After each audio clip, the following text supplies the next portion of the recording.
தமிழ்நாடு அரசு ஊழியர்கள் 10 ஆண்டுகள் பணியாற்றினாலே ஓய்வூதியம் வழங்கப்படும் என முதலமைச்சர் ஸ்டாலின் அறிவித்துள்ளார். கடைசி மாத ஊதியத்தில் 50% ஓய்வூதியமாக வழங்கப்படும் எனவும் கூறியுள்ளார்.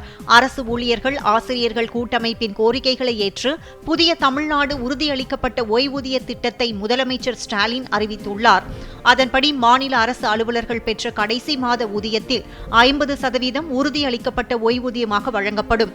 இவ்வாறு 50%த்திற்கு உறுதியளிக்கப்பட்ட ஓய்வூதியம் வழங்குவதற்கு பணியாளர்களின் 10% பங்களிப்போடு ஓய்வூதிய நிதியத்திற்கு தேவைப்படும் கூடுதல் நிதி முழுவதையும் தமிழ்நாடு அரசே ஏற்கும்.